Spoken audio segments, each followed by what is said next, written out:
İslam din менен негизи эле сыйкырдуу нерселерди жанаша бири-бирине байланыштуу нерсе катары көрүшөт көбүнчө адамдар. Башкача айтканда, бир адам канчалык диндар болсо, Кудайга жакын болсо, анын өзгөчө бир күчү бар, касиети бар.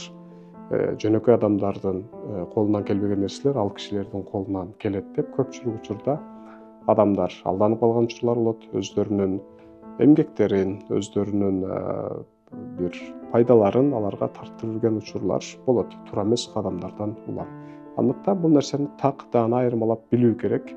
Эгер исламды сөз кыла турган болсок, исламда бир адамдын Кудайга дагы жакын болушу, дагы диндар, дагы таква, дагы диний адам болушунун бир эле көрсөткүчү бар.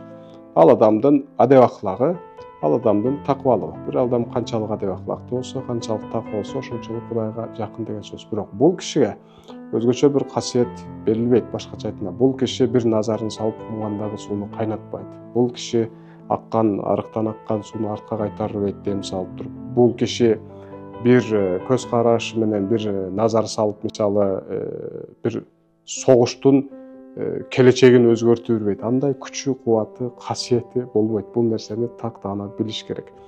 Көбүнчө Курандагы кээ бир икаяларды, окуяларды карап туруп, сыйкырдуу, адаттан сырткаркы мындай бир күчү, касиети бар адамдар деле болгон экен тарыхта.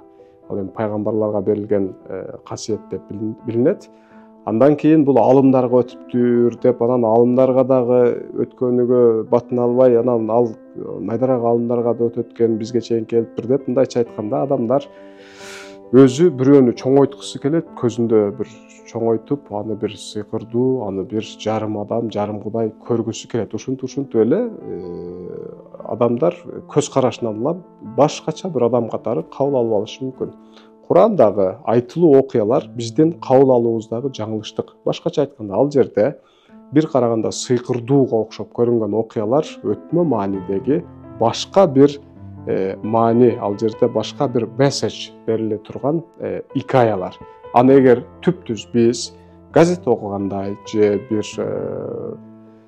журнал окугандай эле бир окуяны жомокту окугандай эле окуп калып алсак, анда албетте жаңылышып калабыз.